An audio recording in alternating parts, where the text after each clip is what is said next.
I'll go and do everything you do. A mistake turns into.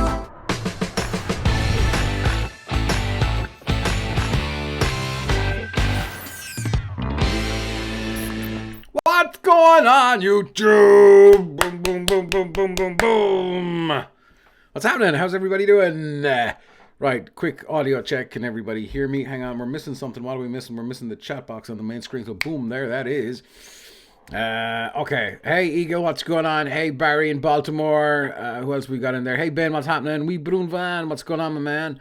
Dan the Defiant, all the way from Texas. Yeah, baby. How's everybody doing? How's everybody's day? It's the end of the week. It's been a pretty interesting week, I guess, for most of us, between lockdowns, quarantines, and just the drudgery of constant bad news. But hopefully, I do hope you and your family are doing good or okay or, you know, doing enough, as it were. So, this is the Lockdown Learn. We've been doing a whole ton of stuff this week. I think some of you guys that are there already have been with me for most of the week. And thank you so much for coming back. Thank you for sending me some vids to review. And we're going to jump into those momentarily because I've got a couple of different scenes set up here in OBS for all of these. So, just to clarify, I've got one from Ben. I've got one from Carlo, Weebrun Van, and Eagle VP. So I've got these 4 vids. Okay. Some of them are short. Some of them are a little bit long. Hey, Isaac, what is happening? Isaac, did you send me something? I have a feeling you did, but I'm not sure. Anyway, let me know if you have, and I see, can I get it in here as well? So I'm going to kind of give the videos, you know, because I'm kind of conscious of everybody's time. I'm probably not going to watch them all in full. I think there's one kind of 15-minute one-ish maybe, but we're definitely going to do some stuff and work through it. That's not the civils in that way. Now, I guess before we get into this, this is something that it's not meant in any way to annoy people or upset people or to kind of, you know, make you go, oh, I hate Vic. Oh, that was really... It's meant to be constructive. It's meant to kind of help. So what I would say is please do not take this seriously, okay?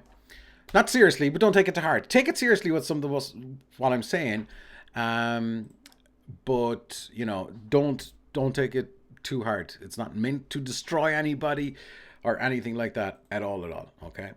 So if we can just bear with me momentarily, I've just finally got Isaac's one here. So I'm going to try and get this in here as well, Isaac, all right?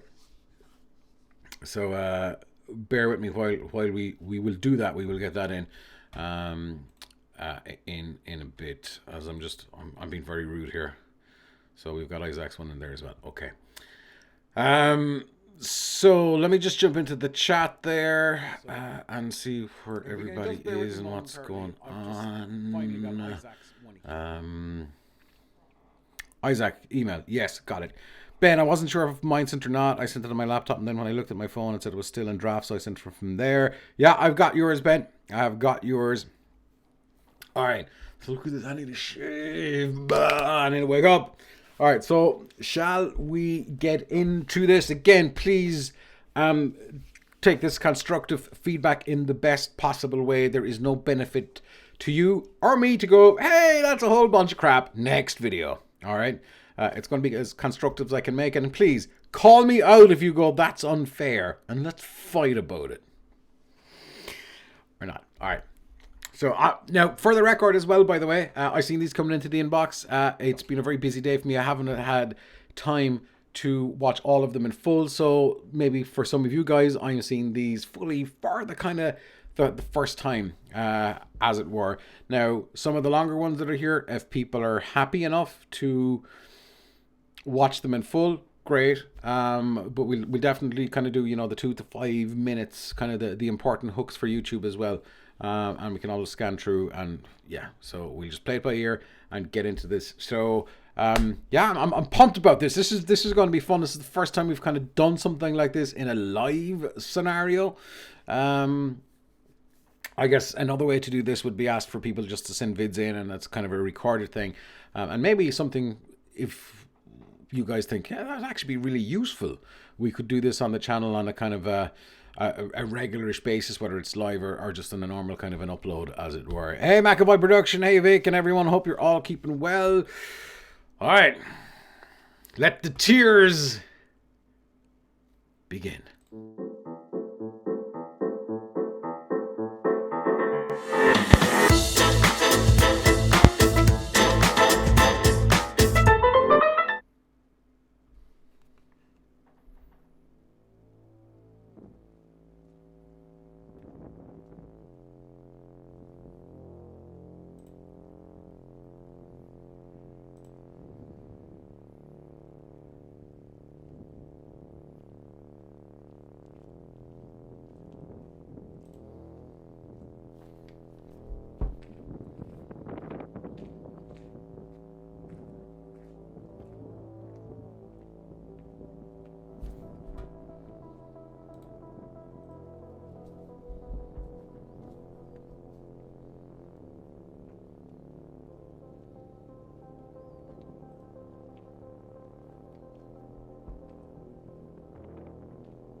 Ah!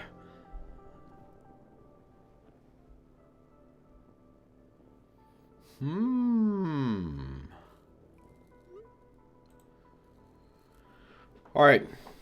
That's the first one. That's called Bagged. It is from Ben McCarthy. I want to know what is in that bag. I want to know what's in the bag. Okay? So the old kind of cliche of keep them wanting more. I am drooling at the mood. I think, Ben, you said in your email that you kind of shot this and wrote it the whole lot all in kind of one day, right? I think the story here is good, right? It's hooked me in. At the start, I'm like, oh, okay. But then it's such a brave thing that the payoff that's there at the end, you're like, I want to see the next part.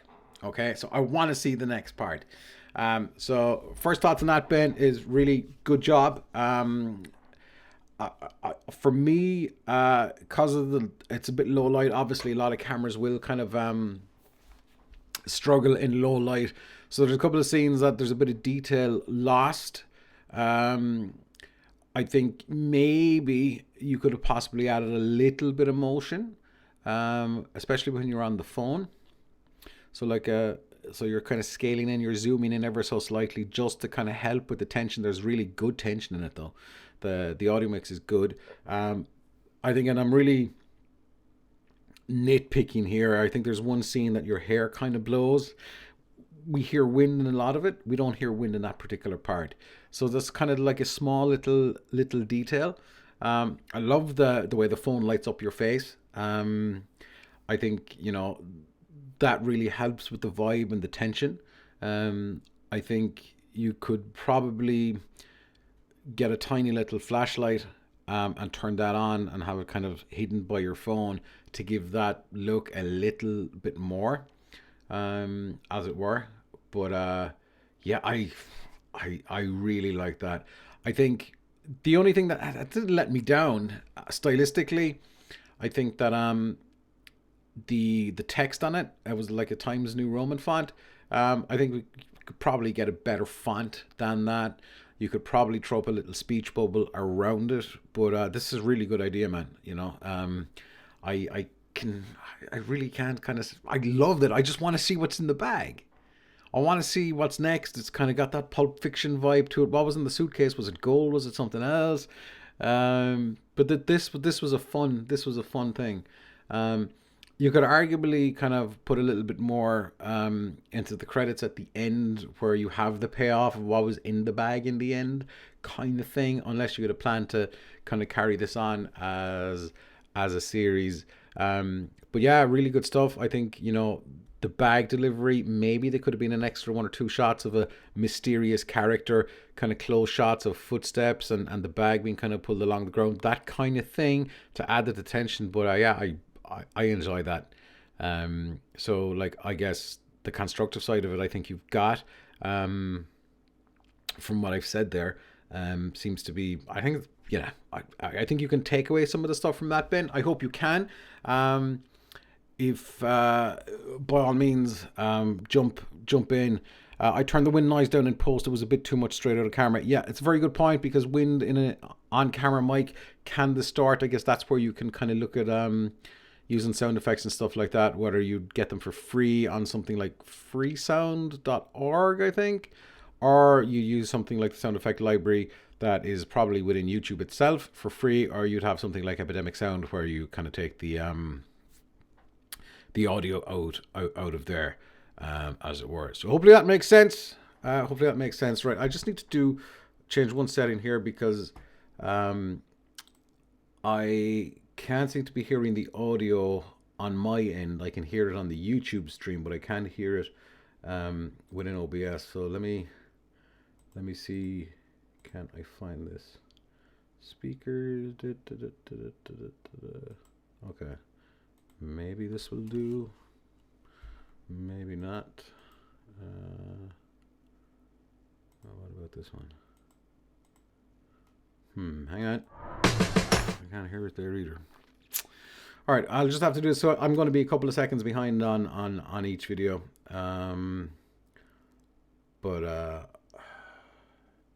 Thanks, Vic. There's 1 or 2 things you said I thought of, but all good advice. Yeah, if you thought of them, why wasn't in it? Only joking. Let me see. Oh man, hang on. Audio monitoring. Bear in mind, I'm an idiot. Bum.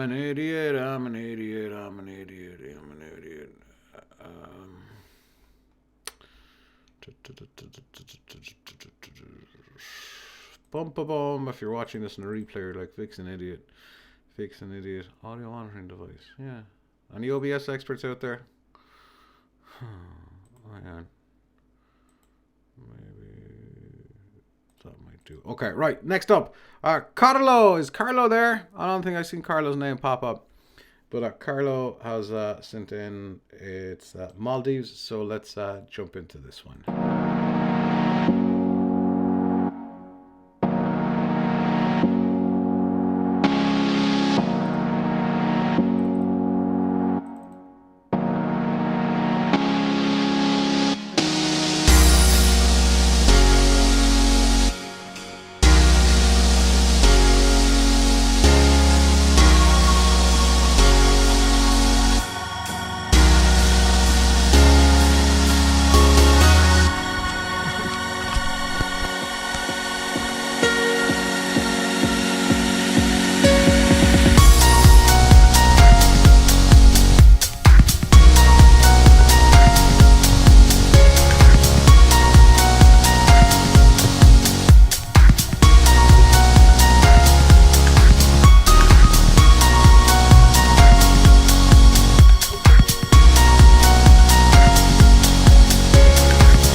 Okay, right. Thanks for that, Carlo. I don't know if you are here or not. First thoughts on that, some really beautiful footage there. There's some really good. I think Carlo's a bit of a GoPro fan. You can see that kind of really good, vibrant GoPro color in there. Works really well. Some of the shots are really good. Obviously, Carlo's kind of only in it at the end, which I thought was a nice end to it. I think maybe if Carlo was at the start as well, it might be a good way to come full circle. Nothing wrong with the footage. It's a nice montage. The only thing for me on this is the structure of the footage. So we're so even with a montage, the story can still be there. So stuff like when the boat is going out, and then there's a diving scene, then there's a beach scene, and then so what I'm saying is that you shouldn't be going from a jungle scene to a beat, to an underwater scene. The story should kind of follow the order of the clips should kind of follow along. So there's one with the boat traveling, and I think it jumps to another land clip. So kind of keep the same location, but we'll say use the beach scene to get into the water. Okay, so I think one of the first underwater shots was a turtle and stuff like that. So use that to get into the water. So you're going on the bike or you're going to wherever in that scene. So you're transporting from ground to sea, then come out of the sea back into the other boat, and then you're going on that dive. And that would be a good way to kind of put that together. And then what I would probably say is the time lapses that are in it, they look really, really good. I think the time lapse with the sun going down would be a great way to end it. Even though I like Carlo on the ending, I think if he's at the start, it might help a little bit more. But I think the sun going down should 100% be at the end. And you could fade up a title or a credit or something like that at the end. But I mean, that's really good stuff from Carlo. I love the footage. Like GoPros are so capable, especially underwater. And I think nothing leaves it down. I think, but the structure of how the clips are put together. And I'm not talking about transitions, but it's how they tell the story. So whether that's the goal of it is to get to the actual the dive site or it's something else, but it should all kind of flow one into the other, because once you get into one and you're back somewhere else, it just kind of distracts the viewer from the flow side of it. But does that make sense to people what I'm saying? I hope it does. So that's what I'd be kind of suggesting on that one, Carlo. I don't think you're there, but maybe you'll see it on the replay, or feel free to reach out to me, vicbarryvlogs@gmail.com. Like, the only thing here, guys, is the thing that's driving me absolutely insane, and I didn't even think of this, and I don't know why, is I cannot hear the audio when the clips are playing. So I have to watch the live stream, which is about 20 seconds behind, which I guess is fine, but then there's going to be a 20-second lag. So I'm not sure why I don't have any monitoring on this. It's selected that it is. I don't want to hold anybody up by being an idiot, but I am an idiot. Just give me 10 seconds. Talk amongst yourselves while I see is there an option here. That's it, hum, Vic. Hum to your live audience. That's what they came to hear. Desktop audio device. Let's try this. Okay, hang on. Nope, I get nothing. What a pain in the butt this is. God damn you, OBS. 1 second. Let me Google this. Fight amongst yourselves.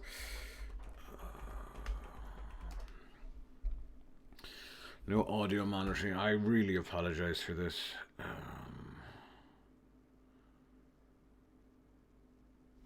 Okay, hang on. Maybe this is it. We've arrived at Saint-Brieuc and We're Trish jumping is on into the Wee French Broom Van. bucky. Hang on. We will start this Cheers. again. Okay, so I'm gonna have to do this on the live stream, so we're gonna have to struggle just a little bit. So bear with me on all of this, if you would be as kind. All right. Okay. So Wee Broom Van is up next. Anyone want to do a bet if the background light will die before the end of the stream? It's fully charged battery. It's only a tiny NPF battery, so it'll probably die. All right, let's go on to Wee Broom Van, camper van in France. I do think this one is about 11 minutes. So we'll see how much of this we can get in. We definitely allow up to 5 minutes anyway. So let us go. We've arrived at Saint-Brieuc and Trish is on the French bucky. Cheers.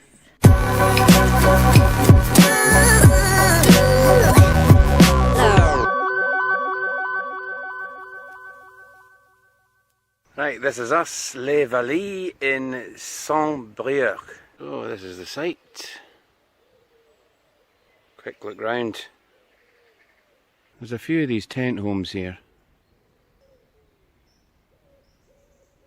Quite a long, narrow site, surrounded by woodlands. There's the wee Broom Van. Settling down for a wee Barbie. Well, after a 2.5 hour drive, it's quite nice to be just sitting here chilling out with a beer. Quite a nice drive down, so it was. A mixture of country roads and motorway. Well, the wee cob Barbie has done the business again. Probably put far too much food on. Too much tatties, but I thought Trish was going to have tatties as well. So I'm having them all. This time I tried them without silver foil and they've come out just as well. There you go. Take it then. Take it. Take it. Right, we're going to stretch our legs a bit today. We walk down the local park. Check it out.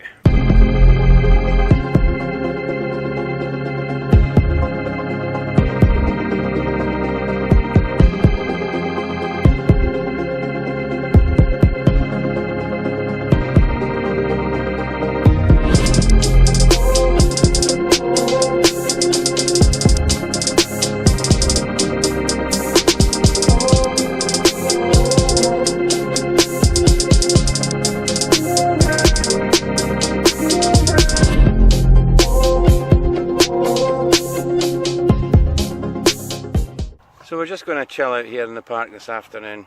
Hey, what the heck, we all deserve a lazy day now and again. Kira's just having a wee rest from the ball. Aren't you, Kira? We've come across this chateau or stately home, so we're just going to check it out. 10 minutes later and we're still walking up this hill. Yeah, it's worse than even walking up Edinburgh Mound.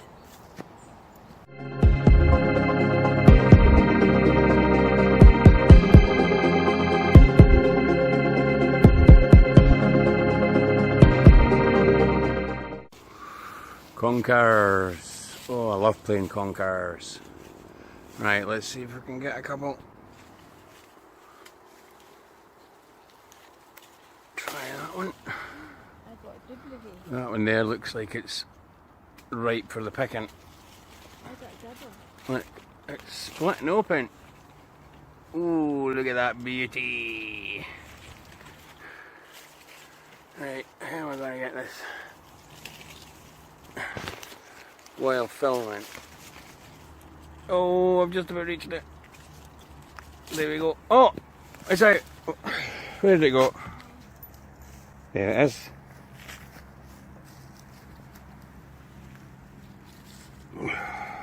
Oh, look at I'm that actually beauty. writing notes. I'm not texting anybody. I'm actually writing notes. We've just come across another chestnut tree, but this time it's edible chestnuts. See them up there? I'm thinking, get a few of these and shove them on the Barbie tonight. I don't know if you should be foraging these off the ground, or should we be picking them from the tree? Because there could be like bugs and everything in there. I know, but you don't want maggots and stuff in there. Well, the maggots will get cooked, won't they? So maybe Maybe you have to pick them. Kira, what have you done? Pick them from the tree. What do you think? Thank you. Right, I've worked out that it's best to get the ones that have fallen on the ground, which is this one here. This is one that was, it was on the ground, but it's recently fallen. It was still quite green, and it's all kind of white at the bottom. So it's the ones on the ground to go for. They look alright actually. Oh yeah, they're prickly. It's like a wee hedgehog. Right. So I think we've came to the conclusion we're going to get them from the ground rather than from the tree. Also because we can hardly reach up there and we might not be able to get them down. So that's the plan anyway. How many you got? How many have you got?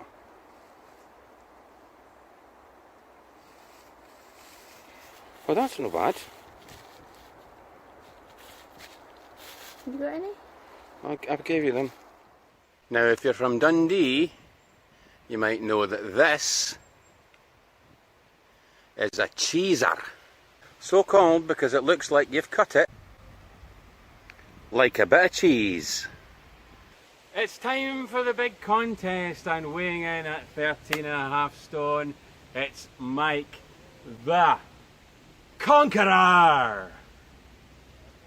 And weighing in at, it's Trisha the Barbarian.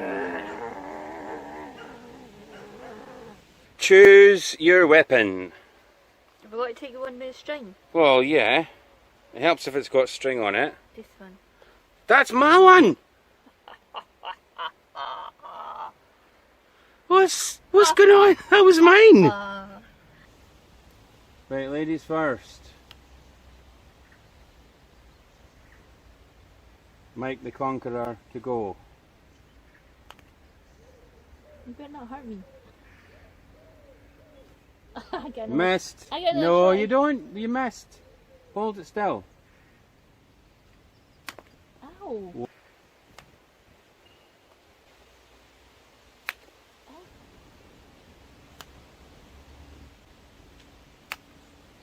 Take that.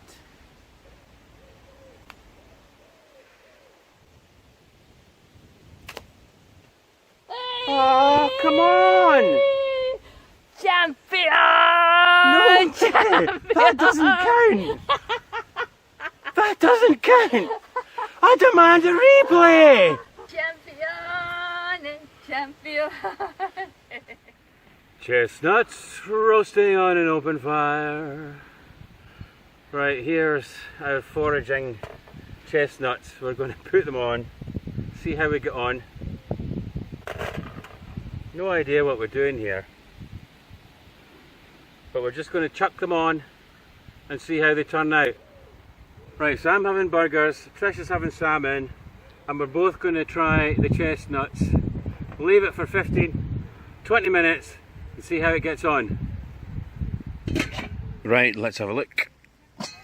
Oh, the lid off. Oh, sizzling away nicely. Trish's salmon's ready. My burgers look nice. Chestnuts, maybe need a bit longer. I'm just going to put a little bit of spicy cheese on my burgers. Trish's salmon can come off, I think, and we'll leave the chestnuts for a bit longer too. So Trish has just been googling what you do with chestnuts because we had absolutely no idea. Apparently you need to leave them for 30 minutes on the barbecue, and then you need to sit them after that for a further 15 minutes in a bowl. Don't know why, but that's what you need to do. So that's what we're going to do according to good old Google, and then we're going to try them out.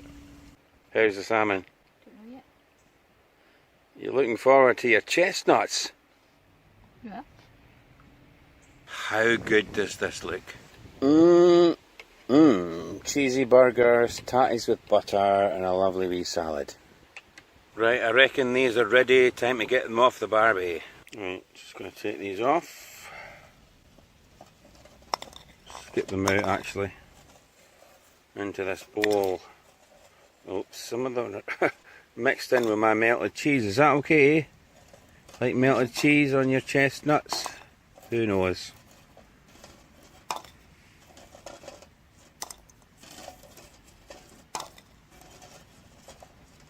Right, here's the last of them. Couple wee more. Right, that's it. That's them. Now, according to Google, we'll cover these for 30 minutes and then, no, 15 minutes, isn't it? 15 minutes, and then we peel them and then we eat them. So here we are in the van. We've roasted the chestnuts. They've cooled. Now we're going to eat them. So to get into them, you got to I'm glad you're going first.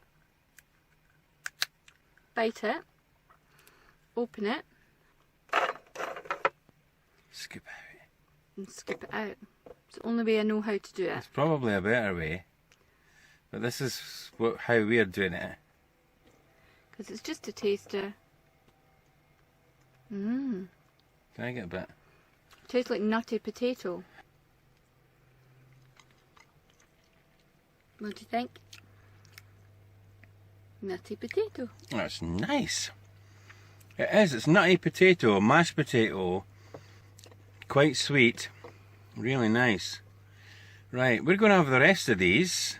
In the meantime, that's pretty much it for this vlog, and indeed this stop in the camper van. We're moving on, so join us on the next one. Remember, if you liked this, give us a thumbs up. Remember to subscribe, and we will see you on the next one. Bye. Bye. I demand a rematch.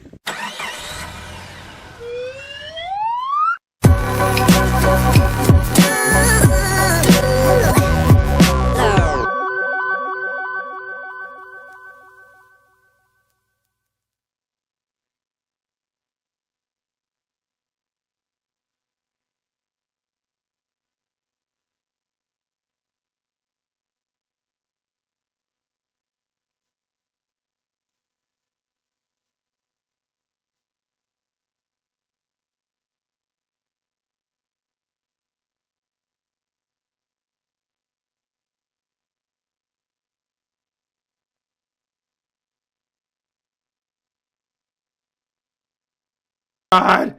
Ah, sorry. I like it. I was saying good things, right? I had the mic on mute here. Okay, so couple of things, right? Isaac, you need to cut them before cooking them. Okay. Fair enough. And melted cheese and chestnuts. Yeah, that's good with me.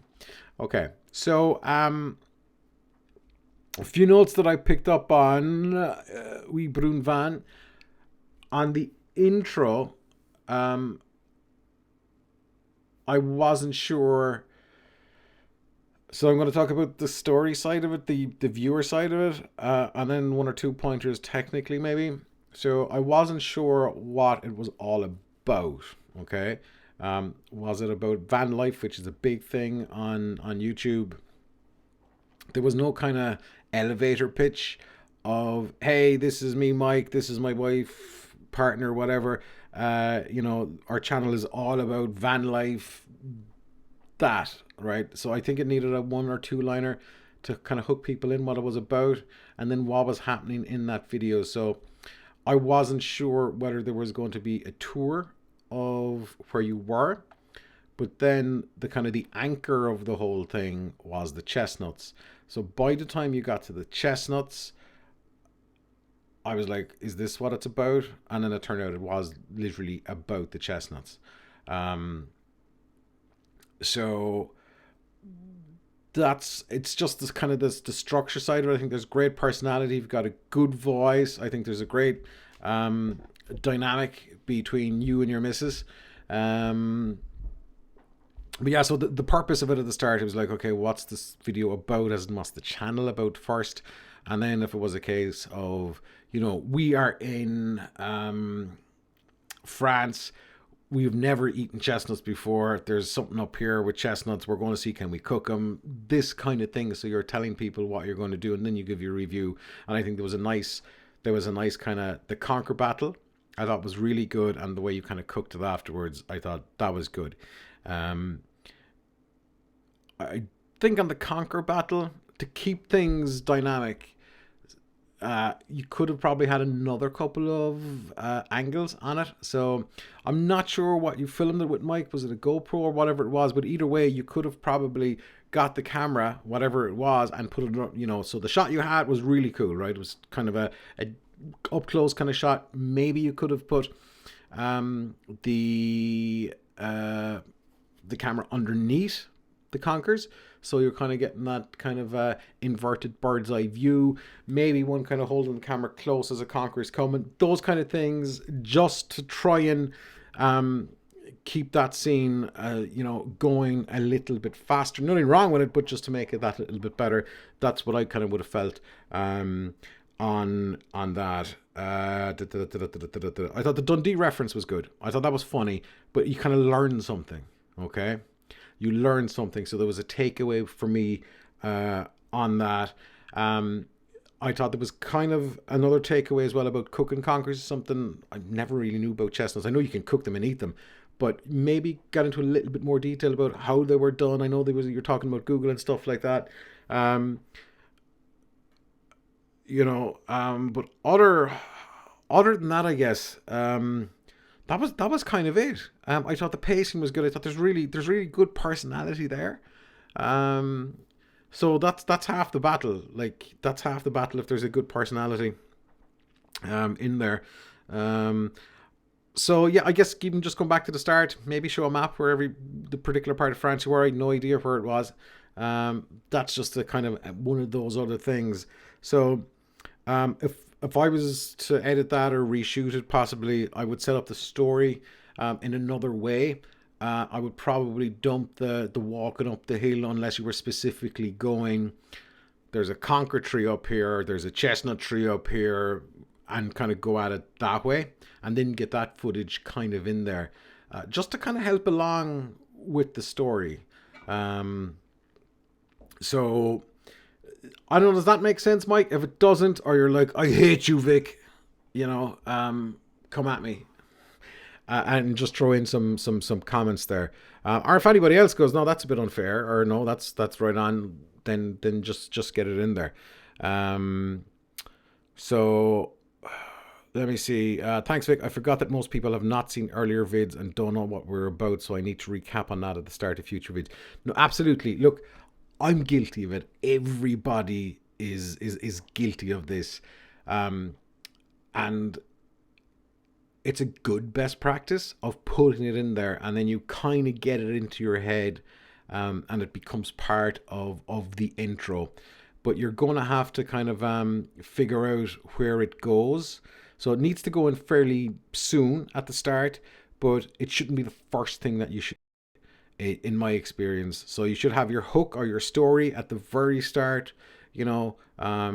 Then, you know, we don't know how to cook chestnuts. We're in France. We're going to get these chestnuts. You know, hopefully we cook them right. They don't kill us. And by the way, if you're into van life, this is what this channel is all about. You know, we do different adventures. Now let's get to getting these chestnuts, kind of thing. So kind of trimming a little bit, but for the most part, that's where we're at. Yes, totally makes sense. Cool. Again, guys, for anyone that's watching this or you're watching on a replay, this is not meant to rain on anybody's parade. This is my opinion as a commercial editor. This is maybe where I feel trying to constructively help you. So, you know, you can take it, the advice, or you can leave it. So, right, okay, so let's go on the next. So we kind of watched that one in full, I think. So the next one is Eagle. Where are we going for Eagle? Okay, so we are looking. Wow, you got a lot of views in that one, Eagles. 15,809 views. Awesome. Caminito del Rey in Spain. Okay, all right. So this one is from Eagle VP. Let us roll this one. Well, good morning, everybody. It's nearly 10 to 7. and I'm here waiting for the bus to go to Camino del Rey, or the King's Walkway in English. It's a gorge, the Chorro Gorge, and we're going on the bus trip. It takes about an hour and a half to get there, and then there's a 3-mile walk. So hope you'll enjoy this video and you'll come along with me. Well, we're on our way now on the bus, and here we see a bit of the Spanish countryside.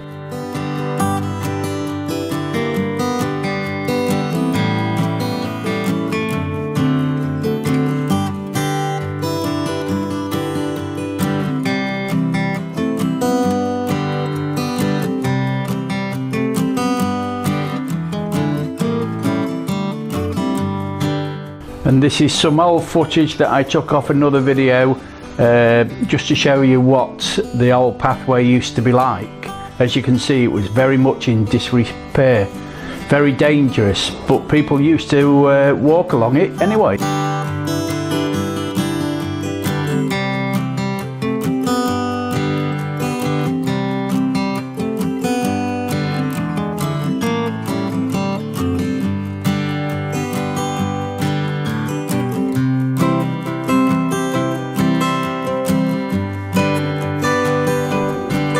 Camino del Rey, the King's Little Pathway, is a walkway pinned along the steep walls of a narrow gorge in El Chorro, in the province of Malaga. The walkway had fallen into disrepair and was partially closed for over a decade. After 4 years of extensive repairs, the walkway reopened in 2015. In the past, it has been known as the world's most dangerous walkway, following 5 deaths in 1999 and 2000. London, Ontario, Canada. The walkway was built to provide workers at the hydroelectric power plant at El Chorro Falls with a means to cross between them to provide for transport of material. The walkway is 1 metre or 3 foot in width and rises over 100 metres or 330 foot above the river below. The original path was constructed of concrete and rested on steel rails supported by stanchions.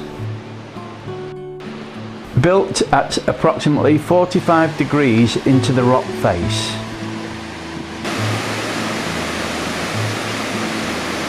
The local government closed both entrances. Even so, in the 4 years leading up to 2013, 4 people died attempting to climb the gorge.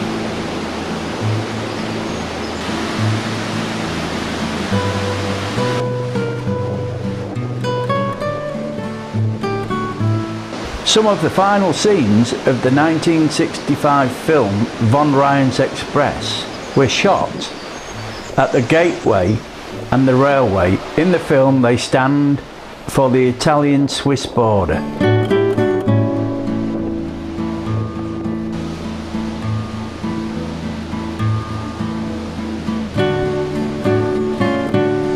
The construction of the walkway began in 1901 and was finished in 1905.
Well, thank you for coming with me to the Camino del Rey, the King's Walkway.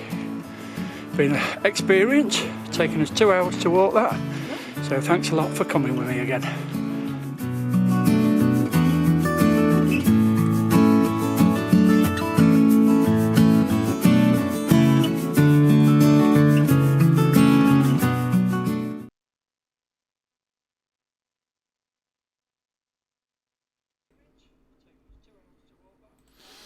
Okay. Wow. All right. That I really, really enjoyed, and there's a couple of reasons why, and I will tell you why. So let's get in. This was from Eagle VP. Okay, Eagle, are you listening? Right. So I thought there's a good setup at the start. So there was a kind of a hook. What was going on? All right. The voiceover is a great way to pull the audience along. All right. Some of the footage is really good. Some of it was a little bit too shaky. It possibly warp stabilizer maybe in Premiere, or could have smoothed it out a little bit. Not every shot, but not all of the shots were steady. The one thing on the walkway itself, and I know you had the footage that you had older footage of what it used to look like, but even when you were kind of walking along what you were filming, I felt that if you had turned the camera on you and give your reaction, because like the footage looked great, it looked pretty scary, then you definitely could have kind of given your unique perspective, whether you were freaked out, whether like, oh, I can do this blindfolded, just to give the audience a unique kind of perspective. You know, and keeping with the actual walkway, I never knew this existed, so I've learned something besides all the other stuff that you gave with the history of the world's most dangerous walkway. When I heard that, the one thing that I thought would be, if that was the hook at the start, so you had the walkway, the King's Walkway, you had the Spanish name, the King's Walkway, but if you said, today guys, this, you know, besides that this channel is all about, today we're going on a walk. It's not any walk. We are going on the world's dangerous walkway where, you know, a bunch of people in the last few years have died. Boom. I'm like, oh, I want to see this. And then you'd kind of come in with your perspective of it as well. So the big hang up for me on this Eagle is that I thought the voiceover was really good. You had takeaway after takeaway after takeaway after takeaway. So I think everybody cannot deny they learned a ton of stuff here. Okay? However, once the voiceover dropped off and there was no voiceover, I don't have an exact time for it. It felt like you had a lot of footage in there with no voiceover in the latter half of the video, towards even the last quarter of it. And I'm like, okay, this guy has told me all this amazing stuff, and now he's gone. And I think you would give the opportunity to an audience to go, what's happening? What's happening? Where's he gone? Did he fall? No, he's still alive. The camera is still there. You know? And arguably, there's probably only so many facts and figures that you can give about anything. And then once you've done that, it's time to cut it. So I think once you ran out of voiceover, that was the way to cut it. Because even though some of the other footage looked quite cool at the time, the voiceover made such a great narrative to the whole thing. So that's a couple of points I think, you know. Unfortunately, like it or not, YouTube loves drama. Social media loves drama. So when you start, I'm going on a walk in the world's most dangerous walkway where a bunch of people have died, people are hooked in. And then you kind of give your unique experience. I know you kind of said there about the music. You know what? I didn't think the music... Shut up, Siri. I didn't think the music was the worst. I didn't think it was the best either. I'm not sure, did it reflect the area as much? the pace of the music certainly suited the voiceover. Not as Spanish influenced as it probably could have been, as it were. But yeah, I mean, for me, you know, besides you not having that unique perspective of you on this, like, couple of, you know, this death pad, which I would have really enjoyed to see. Besides that, I thought the biggest kind of part in it that would give an audience an opportunity to switch off was where the voiceover was gone. Again, I'm just repeating myself, but like, you made such a good connection, you had a good setup, and you're giving us all of these facts, and they were told in a really good pace, and then you're gone, and I'm like, no. So that's where I am with it. That's really honest. I really liked it. You've got a whole ton of views on it. I have no idea what your retention is like, but I would think, I'd hazard a guess that the watch time on this is pretty good. I would hazard a guess that it probably drops off when you drop off from the voiceover. But yeah, if that makes sense, if you don't think it's fair, come at me, bro. But yeah, that's what I would be thinking. And that's kind of my honest opinion. I think I recently did an interview with an online portal called Tribe Tactics, and they're a big believer in long form video, and long form video is great. And of course, you can repurpose long form video to little sound bites and so on. But I didn't make the point that if you have a 15-minute video and you're adding 10 minutes onto the video just to get it to be a long form video, there's no point. So get in, deliver what you're setting out to deliver, and don't just drag it out for the sake of it. I'm not saying you dragged it out for the sake of it, but you know, you could have probably shaved 3 or 4 minutes off of that video, had a higher watch time, which maybe would have pushed those views again. But you know, it's not all about views either. 51%. See, I'm right. I'm always right.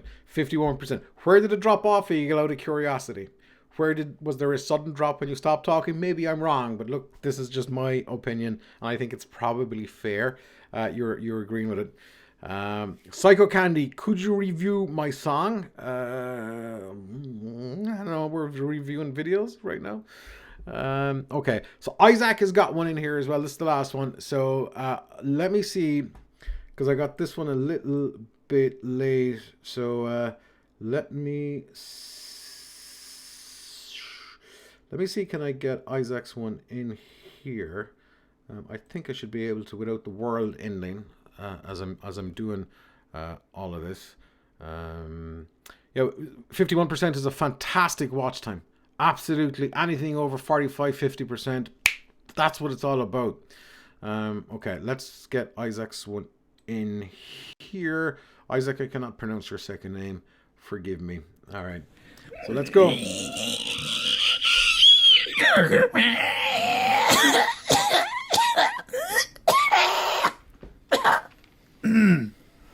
Oh, I'm sorry.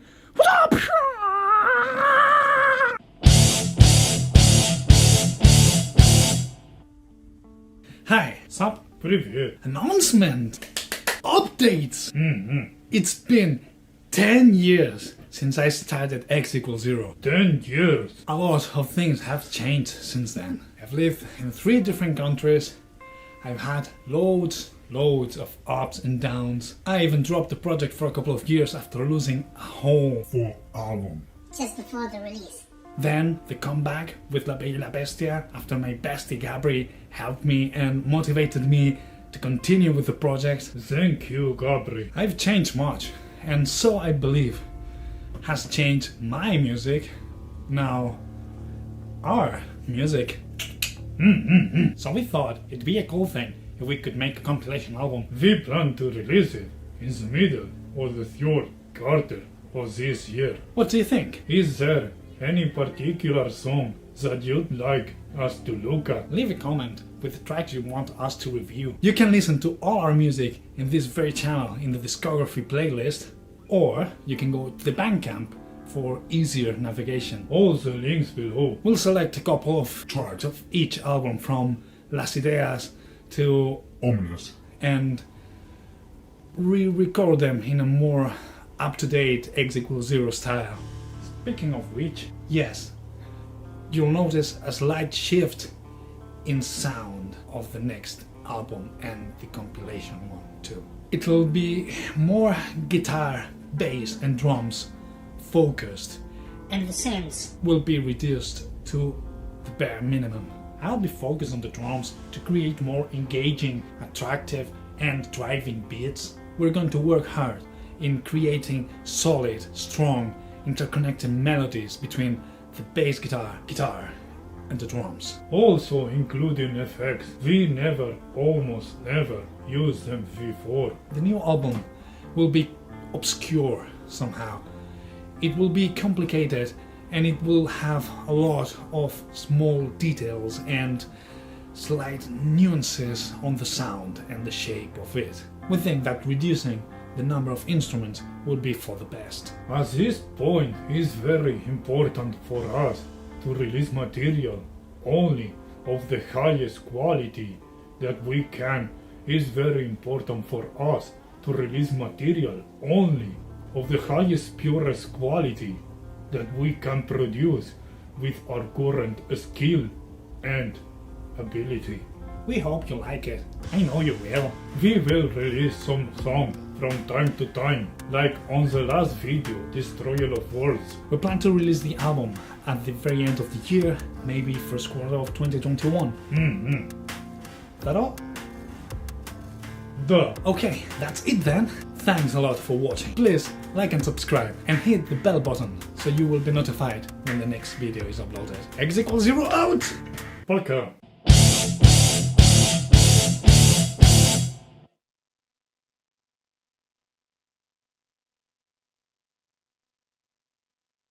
All right, let's get some audio back in there. There is so much good energy in this, Isaac. There is so much good energy, man. It's like your energy levels are off the charts. I love the characters. This is a lot of work. Like, this is a really good exercise in editing because I think the timing for the best part is really good. However,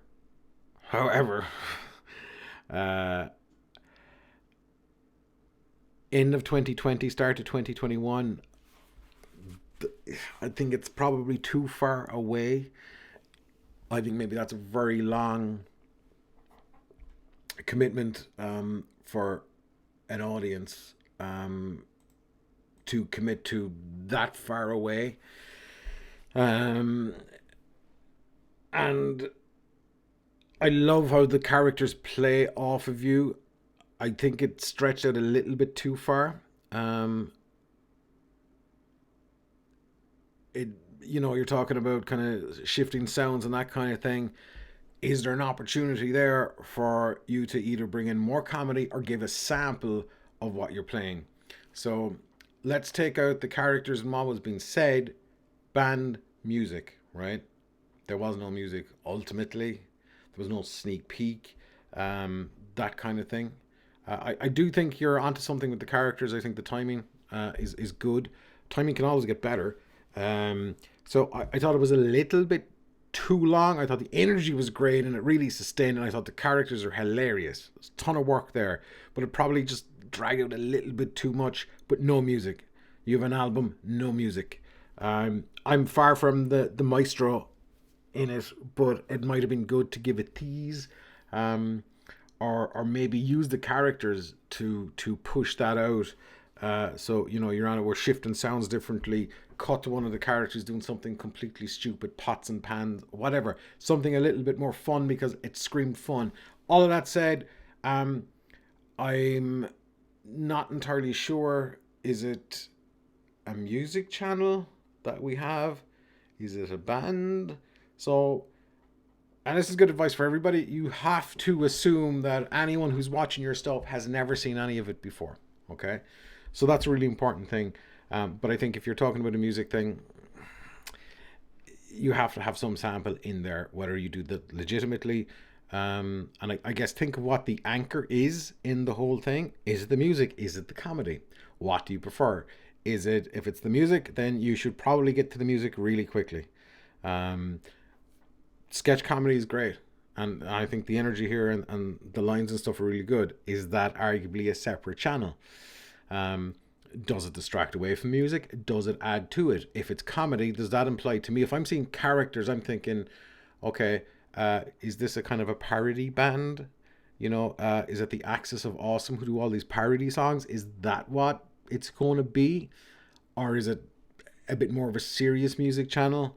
So I guess where you can remove elements of confusion from the audience is a big thing. But whatever, I don't want to give an analogy, but whatever the main course is, get to that pretty quickly. And if it's a new album, great. I'd argue that we're 3 months into the year and you're talking about an album in 2021. No, I think it's too far out. Or you do, this is coming in 2021. Here's a quick sample of what we're doing. You know, I don't know about the music side of it, Isaac. Do the characters play? I mean, that's an editing tour de force where you're recording a whole bunch of different tracks with each character, filming all and trying to sync it and get it together. It's not impossible. That would be good. So the characters are so full of personality. And I think you play off of them really, really well. So I think there's probably a hard decision to make on where the core focus should be. I think there's something in the characters. I think, you know, that you're the voice of reason between the two characters. And there's huge scope, I think, from a comedic perspective, that they can bounce off of you so hard. So one seems to hate you in a way, is a bit condescending. The other one's a bit more standardized. So I think there's good scope there. I probably wouldn't get caught up in too many of the details. Oh, the next album is going to be a little bit more obscure. You know, I think, and think about what you're saying. Is that going to turn people off? Is it going to hook them in? But at the same time, while our new album is going to be, you know, a little bit obscure, you know, whatever one of the character's name is, take it away and give us an example. Do you know what I mean? And then there's a hook. But I think that if you do this now and you don't release the album until the end of the year, you have 7, 8, 9 months or longer for an audience to hang around. And how do you keep them around for that long period of time if you do one of these videos a week or every 2 weeks with the characters? What do you do? You know, do you have that kind of quick snappy intro? Then do you do, look, we've got 12 albums, or we got 12 songs coming out. This is what we're thinking of the drums, or this is what we're thinking with a guitar solo, or this is a riff, or this is a bass line, and take people through the journey of creating the album with these characters, you know. And then arguably maybe the music side of it is a separate channel, you know. Ultimately, I think there's food for thought there. I think. So I guess the takeaways is take away the confusion, batch, take away. Take away the confusion, anything that will confuse an audience. And always never think that somebody's watching your videos for the first time. Or always think that. Never think that you've, you know. And yeah, there are people who will watch every single video that you have, time in and time out, and that's great. And they're your community and they're your core audience. But what about the next new person that comes in and they have no idea what you're about? How do you do that? How do you kind of hook them in? This is what we're about. As I said, look, it's not perfect. People have to work it into their intros and how they kind of get in what they're about, you know, because, oh man, let me, you know, you go to a bookstore because they sell books. You know they sell books because they tell you they sell books. Bad analogy, maybe. But that's the point I'm trying to get across. That you know, you kind of need to push that a little bit more because it removes that element of confusion. But other than that, like it's a really good editing tour de force. The energy, man. That energy is like so good. I wouldn't say, you know, and look, I haven't looked at any of the views on these. I've kind of scanned through, you know, is it Eagle at like 15,000 views? But it's not about views. It's about kind of making better content ultimately. It's not about subscribers. I don't think anybody here, myself included, I'm not doing it for views. I'm not doing it for subscribers. It's do it because you love to do it ultimately. And the key is that the more you do it, the better you get, you know. That's like that is a big thing. I ask anybody go back and sort my videos by older, and you'll see some of the earliest stuff I've ever put up here, and I'm only leaving it there now for posterity, because even every part of me screaming, take this down, it's so bad. I would never do any of it now. And I even look at that, my own work, even professionally, the stuff I do with teamwork. I'm looking at the early stuff going, why didn't they fire me?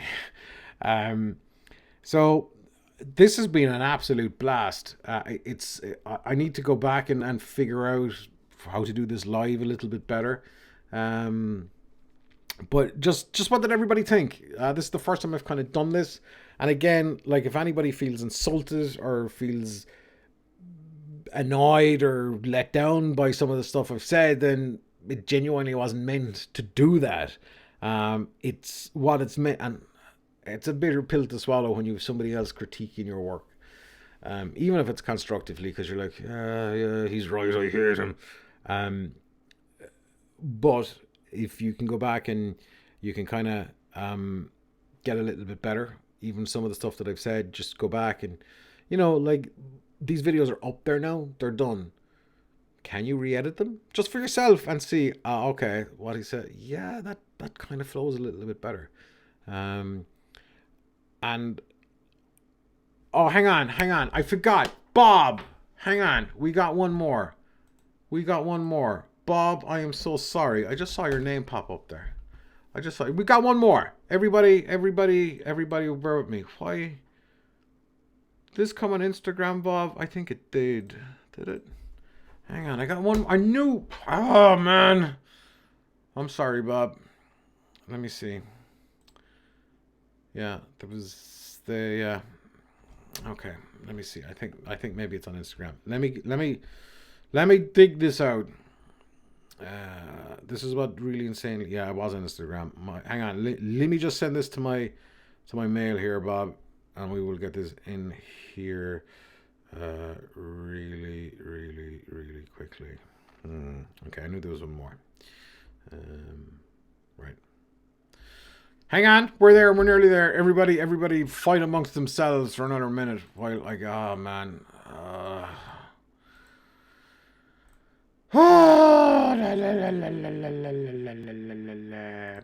Okay, let me see. Can I? So, for anybody that's curious, what I'm doing with these, I've just typed into Google YouTube downloader. So for this to work anyway, half decent on OBS, is I'm downloading the files and playing them through OBS. Otherwise, you're looking at a screen capture of a compressed video, and it would just look not good. All right, let's get Bob in here really quickly. Fires photography. I apologize, Bob. I feel bad. Okay, let's get this in. So many things on the fly. All right, let's go.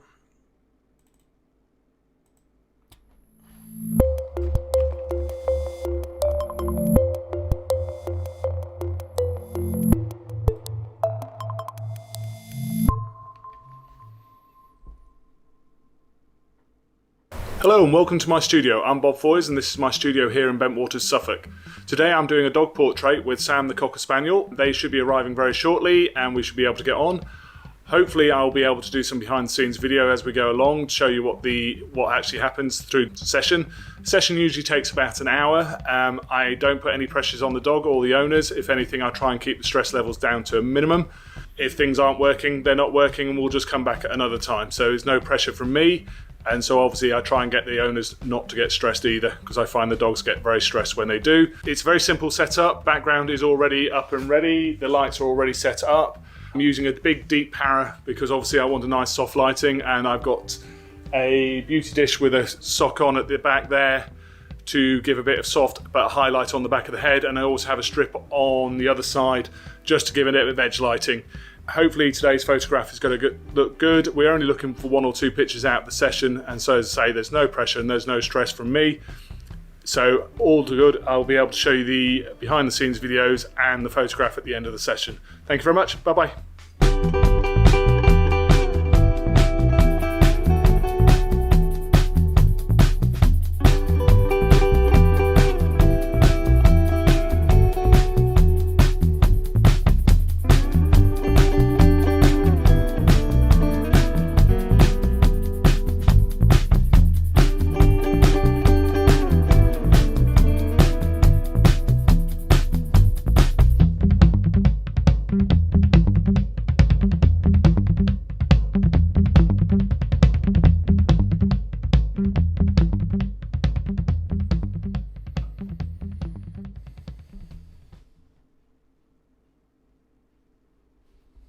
Okay. I really like this one as well. I'm not just saying that. Bob, well done. This was really good. Let's take a look at a couple of pointers here for Bob from Flyers Photography. I thought your title, your intro, as in your logo and stuff, I know that was too long. You could have just had 1 loop of that as opposed to 2. I think great personality, okay. I didn't like the angle of the camera so much. I think it could have been up a little bit higher. I suppose a good tip for people is that you kind of have the camera, the lens at eye level from a video perspective for a talking head. I did kind of think it was looking up your nose a little bit, Bob. That's just one kind of thing. Obviously, like if you're going to be a prospective client of Bob for any photography or dog, what an explanation. Like this explained exactly what you would do. So if I was bringing my dog to get a shoot done, I'd be like, okay, he's explained this. Okay, he's putting no pressure. So you kind of put people at ease instantly. And obviously it shows that you have experience of doing this. If you didn't, you certainly convinced me you have experience of it. I suppose just maybe the language, hope to get some footage. I'd say I probably set it up a little differently, in the sense that in the video I'm going to take you through how we do a dog shoot, because you started going into the setup talk. So as opposed to hoping to get some footage, I'm like, oh, maybe he didn't get any, why should I stick around? So that's just a small gripe, I think. So some great technical explanations as well about the lighting. What's a sock? I know what it is. Does everybody else? Don't assume they know the lingo. Explain. I suppose it's not assume that the audience are idiots, but don't assume that they know everything.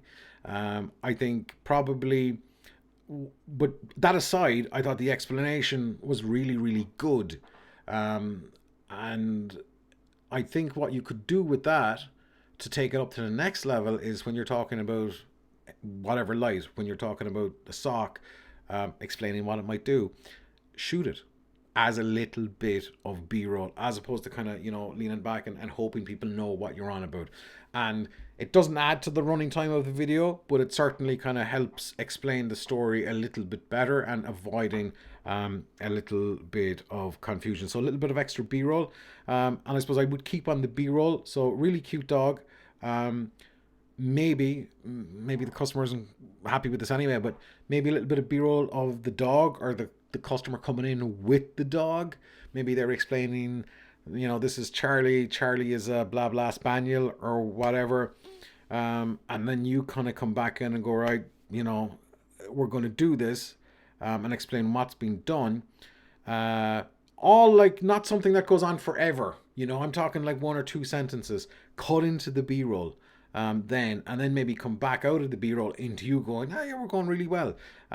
So I would say a couple of different angles on the shoot of the dog. So obviously you're trying to shoot dog, but maybe if you have a couple of different cameras just to set up, just to do a couple of different angles, and you can, you know, run back and forth between them. I would think, given that there's no pressure to film you on it, when the customer and the dog leaves, you could set up the video camera and take a couple of shots of you, you know, firing off the flash or whatever, at different angles. So that gives you a little bit more to play with, as opposed to, and maybe you did that on that one shot of you shooting, but that's the other suggestion. And that just kind of keeps people's brains kind of refreshed. And I think as you do every shot, you know, let's say on that montage we have five shots, right? 5 different angles, and if you have enough footage to come at, maybe starting with the worst photo. It doesn't have to be sync with what's on screen, because people aren't going to know exactly which shot was which, depending on the angle, arguably. But flash up one shot, and then, you know, unedited on anything, and then like I love the thumbnail, by the way, on this, Bob. I love the thumbnail. I love the final photograph. So I think that you could lead people along the way with, you know, the C shots or the D shots, the shots didn't really work, and then the payoff is, and it's a beautiful photograph. I love the grade in it. I love the composition. I love everything about it. And then you have this wonderful photograph at the end, and that's your payoff. So I think it's really good. I think if I was a customer, I'd be like, okay, I'm going to this guy because he knows what he's on about. And I thought the point about if the owner of the dog gets stressed and the dog is more stressed, and, you know, you might say, sure, that's common sense. No, but it's such a good takeaway. It's such a good takeaway.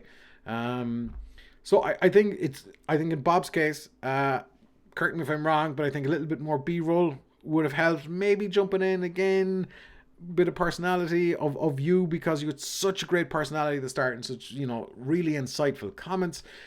So you maybe if you jumped in and said, oh, this isn't going well, or, you know, the dog has gone out for 5 minutes, or whatever, just to kind of add to the story just a little bit more.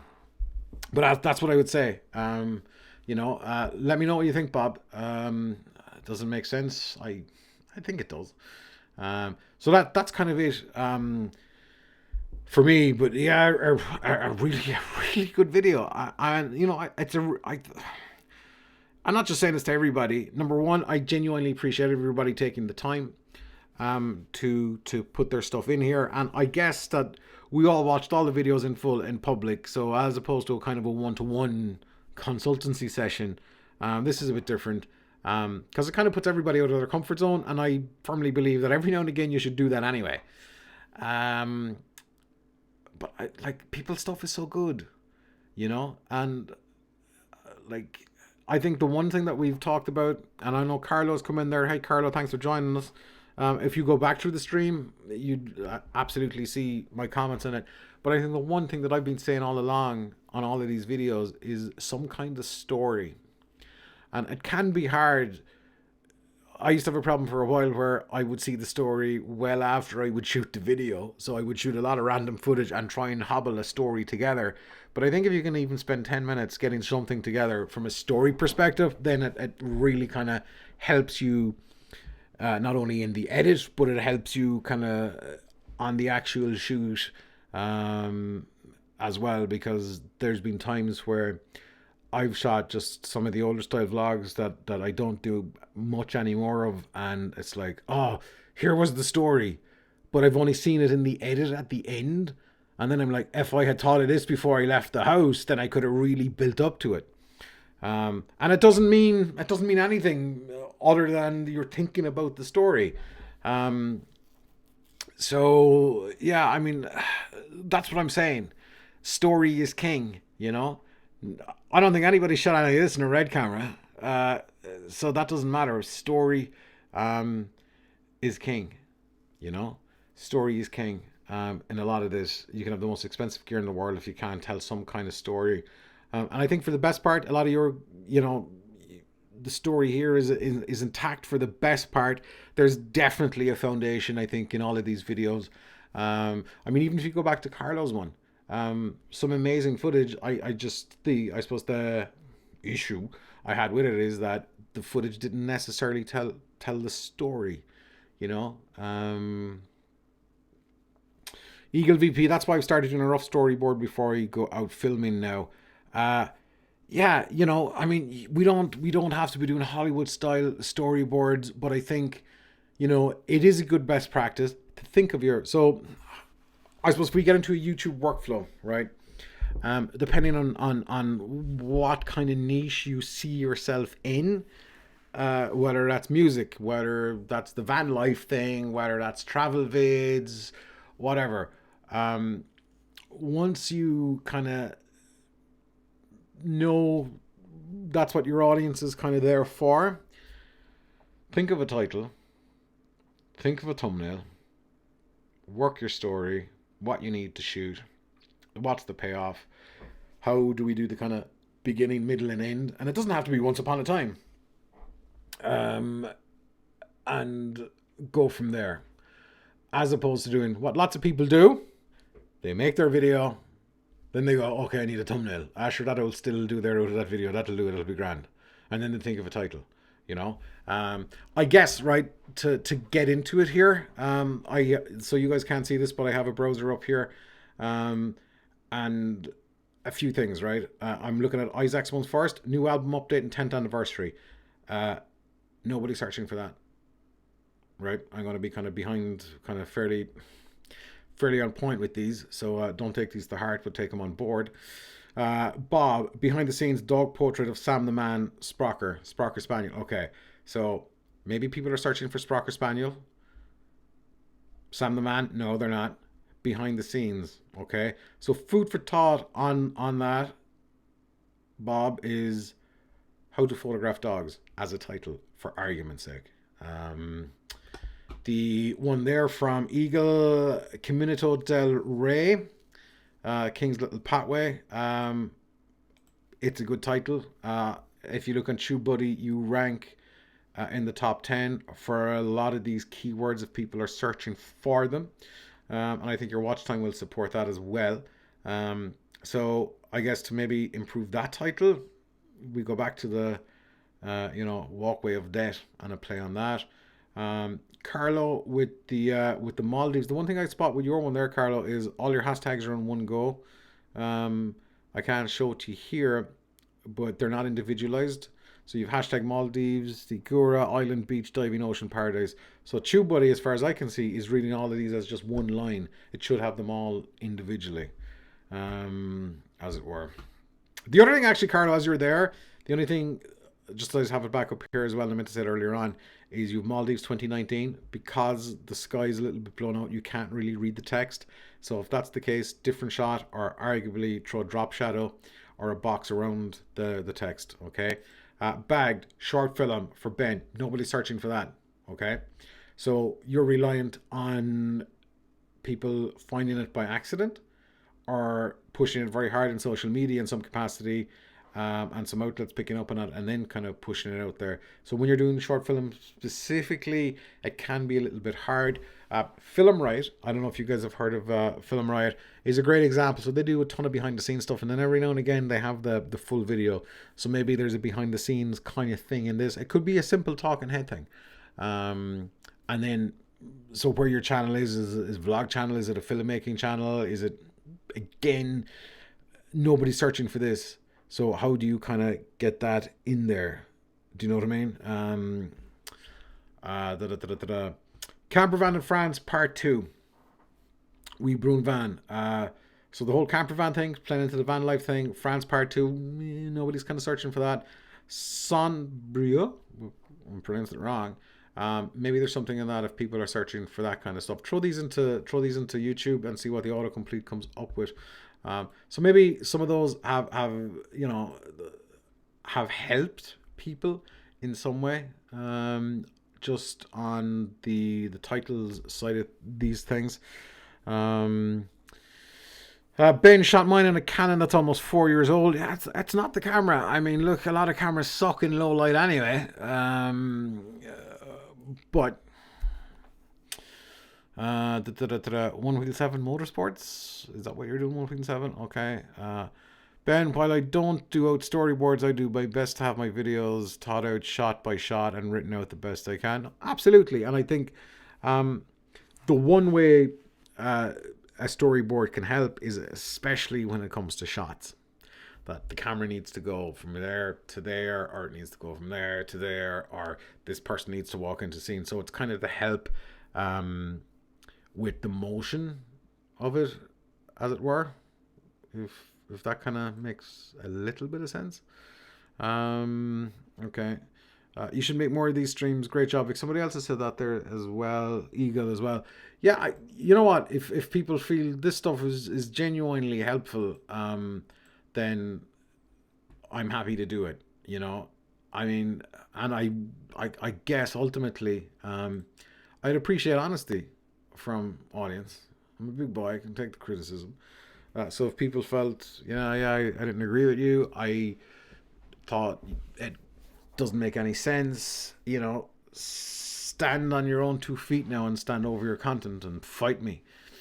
But if people got value out of it, then that's great, you know. If you've learned something, and I suppose, look, the only takeaway that I would say, even if you were like, I hate Vic, he, you know, trashed my video. I don't think I trashed anybody's video. I thought it was fairly constructive, but you got to tell me that. Even if you go, I'm unsubscribing, I'll never watch your stuff again. Okay. But try and have the takeaways and put them into action. And if you're shooting the video tonight, tomorrow, put it into action then, as opposed to leaving old habits die very hard. That's the one thing I'd say in that. And try things, you know. Isaac, do it please, even once a week or two, it'd be great. Yeah, I love doing this kind of thing. I love watching these kind of videos. I don't want ever to turn into a reaction channel, because personally for me, I think they just kind of exploit other people's content and are a quick win. If you have a bit of personality, yeah, I would. That's just me. But I think this kind of thing where this stuff is 100% useful to people that either have submitted the video or have actually, you know, didn't submit the video but are watching anyway and are learning something, then happy days, you know. But again, as I said, it's all about the story, guys. It's all about the story. It doesn't have to be once upon a time. It's all about story. It's all about flow. If you just stream like this once a week or even once a month, it would help. Yeah, I think definitely write out the traps once a month. Let me see, once this stream is done, I'm going to try and change the title. I'm going to take a look bit at the SEO, see can I get some little bit of traction on this. So I think I can come at it from the YouTuber angle. I can certainly come at it at the commercial angle, where I am making commercial video content 5 days a week. So there's a couple of different slants on this that we can certainly do. But I think once a month is probably fair. I'll have to try and figure out what's the best way for people to send stuff. I think the live stream, absolutely. I need to do some work on the live stream, because I was like 20 seconds behind everybody watching the video. So there was a bit of a lag in that sense. How do you submit a vid? Right now, vicbarryvlogs@gmail.com. Just send me a link, okay? vicbarryvlogs@gmail.com, one wheel, and we can kind of go from there. And maybe there's a normal live stream, a Q&A live stream. Maybe there's room for that. And then maybe once a month. And then there's also room for this once a month. So that would be 2 live streams a month. Or just to kind of put the feelers out there, how do people feel if you sent me the videos, I downloaded them or whatever, you sent me the file, and we kind of put it into like an edited video. It wouldn't be live, it would be like as just a standard video.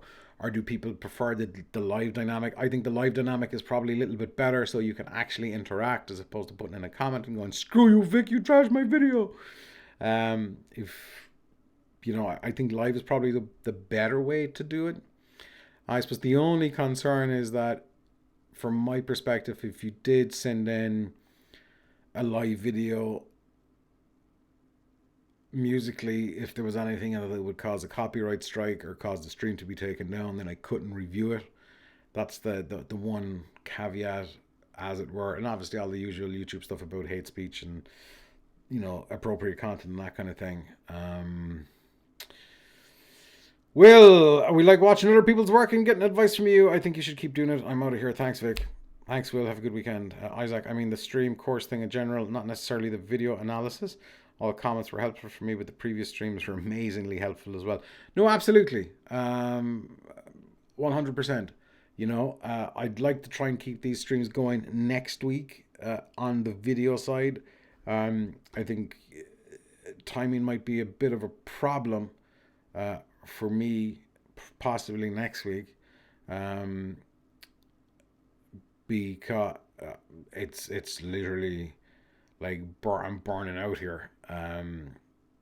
But let's try and figure something out. So that's why I'm so happy to take guidance from you guys about what should be next. What do you need to learn? Is there something here that we can revisit in a bit more detail? Maybe what we could possibly do is I'll edit one of your videos. Not maybe one of these ones, but that maybe you'd send me like a Google Drive link or a Dropbox link. I think we spoke about this yesterday, which is a bunch of footage, and let me do my take in it. Might be a bit of fun, maybe not. I don't know. Or certainly if and again, I don't think it'd be an idea to send me like 58 gigs of footage, and that goes on for 4 hours. I think it would be, your take on a small video. Maybe we would set a team on a live stream. So editing your washing your hands videos, as an example, like a 60-second video kind of thing. And I could go through why this was this way, and live stream way, I think, Vic. Yeah, I'm thinking that as well, Eagle. Ben, would you be able to do a video or live stream about the work you do? Not so much the companies you work with, but the work that goes into it. I'm going to kind of talk about that now, if people want to hang around for another few minutes. Okay. Live is great, and love getting feedback from others as well. No, absolutely. I think that kind of does help.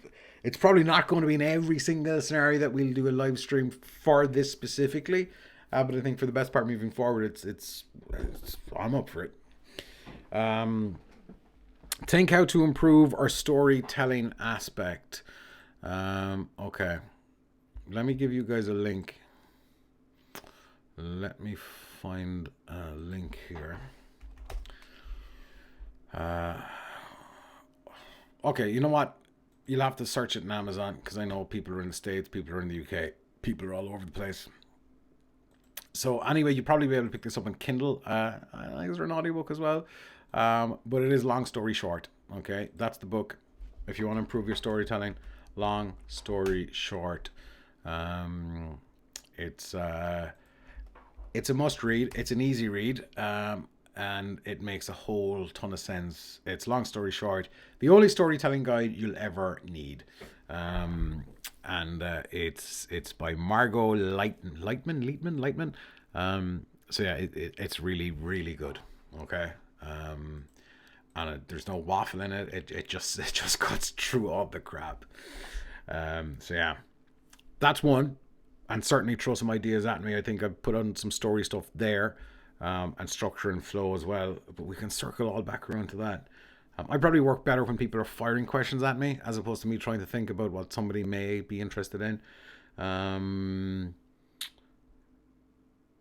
Okay, so the work I do, so I work with Teamwork, which is it's a software company.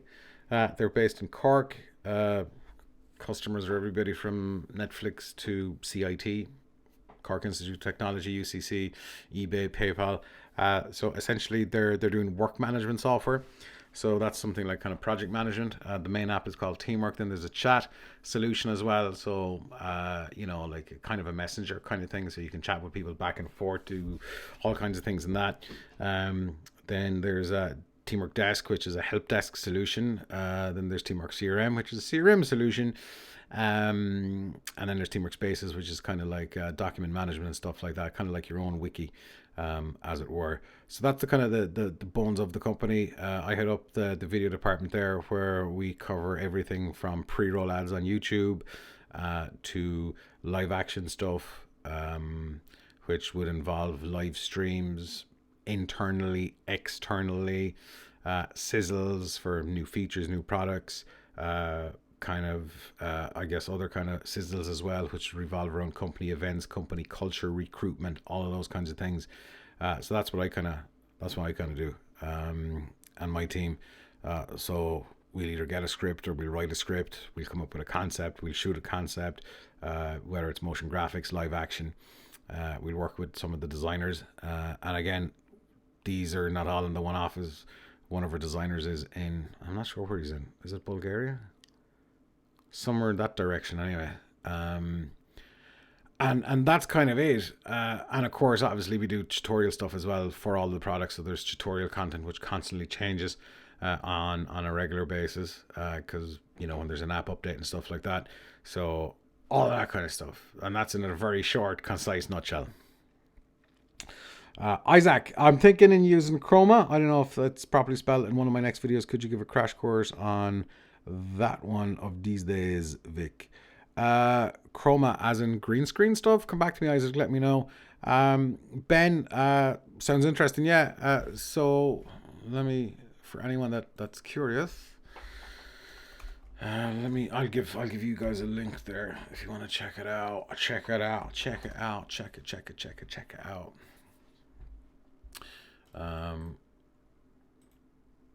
Copy. So there's a whole bunch of different stuff here, right across the channel. We've so much content, you're probably just best on clicking videos and digging into it that way. But let me throw in the link. So there you go. So and again, kind of story is key. Obviously, the other thing that we do as well is we shoot all the testimonials. So for example, it would have been the reason I was in Abu Dhabi, would have shot Special Olympics testimonial. The Dario, the music company in New York, and all of these. So all of this stuff is there. Just click show more. There's so many different playlists.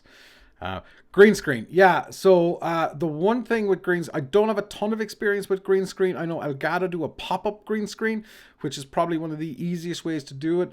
Off the top of my head, I think it's about £160, a little bit pricey. Yes, you can paint the wall green. Yes, you can get a green cloth and stick it up on the wall. The one thing to keep in mind with green screen is the biggie is the lighting. So the lighting needs to be very even, okay? And any wrinkles and stuff, that can pose a problem. Once you get into Premiere, you can use any of the chroma key stuff. You can choke it out. There's so many refinements you can make. After Effects is probably a better option within working with green screen, but you can get away with it in Premiere. But as smooth as possible and evenly lit is the thing. So what I'd suggest, Isaac, actually, is if let me see, is it here? Let me take a look at Pexels for you real quick. Green screen. So there might be some footage that you can try out. Yeah, there is. Okay, so I'm going to stick a link in here for you specifically, Isaac. Get in there, stick in there, paste it in, paste it. So that's in there. Okay, so if you scroll down around that, you'll see some green screen footage. There's one with a woman in a green screen background. Take that one, download it, mess around with it, see how you get on, and that'll give you an idea how evenly lit it needs to be. So lighting's very important on green screen, hugely important actually, if that makes sense. So hopefully that kind of does. Why do we keep saying things make sense? It makes sense in my head. That should be enough. Yeah, so that's a biggie kind of thing with green screen. The one thing with green screen, I guess, either what you're compositing in, the lighting that's on the character or on you really needs to be on point. So you need to look like you blend into the scene. Otherwise, it'll look incredibly fake. If that's the look you're going for, then happy days. If not, you know, if you take a look around on YouTube at green screen techniques and green stage and stuff like that, there's some amazing stuff that you're like, wow, how did they do that? It's all in the lighting and the grade. So the footage that's behind you, great. I mean, if you look at some of the gaming YouTube channels, or if you look at PewDiePie from time to time, not necessarily that he uses a green screen, but it's blatantly fake and it adds. And I think maybe in your case, Isaac, the faker it might look, it might be a bit of fun. It might tie into the characters, but certainly download that footage, have a mess about with it, and you know, you can go onto Amazon and buy green screen cloth, green screen paper, green screen anything. So Elgato do a pop-up green screen, which comes in this long tube, and you just pop it up and it stands. A lot of the gaming community put it behind them, so they can composite themselves into the games or whatever else. That would be my suggestion on that, and see how it works out. But before you buy it, download some green screen footage and have a crack off of messing around with it and see how good you can get it. And I hazard a guess that link that I put in there, the Pexels one, the woman, that's probably very well lit, and it's probably as good as you can get. Or just YouTube green screen footage. There's an absolute dog ton of it on there, as it were. So I think, guys, that is it. I think. Anybody else got anything they want to get in there? vicbarryvlogs@gmail.com. You know, I'll throw something up on the community page as well on the channel. By the way, when we're going to do this again, so if people have something else that they want to submit, or maybe you've got some friends and go, hey, this clown might be used to review your video, we can certainly announce that on the community tab, or I'll throw it up on Twitter, as it were. Like, for any reason, if you're watching this, if you haven't subscribed, if you've got any value out of this, please consider subscribing on the channel. I'd really appreciate it, and give this video a like, a thumbs up. And we will see you maybe on Tuesday. I think we should have a new video uploaded on Tuesday. And I will keep everybody posted for the next live stream. So, everybody, genuinely, I sincerely hope you've got something out of the channel tonight. I do hope some of the advice has been useful and constructive the way it's meant to be. And and thank you so much for your time. So many of you have been here for nearly 2 hours. Thank you so much for that time commitment. I genuinely appreciate it. And if you think there's some of your friends would get any kind of use out of this video, you know, I don't ask people to share stuff on Twitter or social or anything like that, but maybe now's the time that if this has helped you, then maybe it could help other people as well. So you can share with the link maybe on the socials, Twitter, Facebook, Instagram, wherever you're active, that if you think it would help other people. Can you add a link to all the videos so we can go and rewatch them? Great suggestion, Bob. I will do that. I will do that because I'm tired, or I'll do it later. But it's a great suggestion. I will do it absolutely 100%. Okay, all right. That is it, guys. Thank you so much for your time. Genuinely, honestly, this is why it's all worthwhile. So much.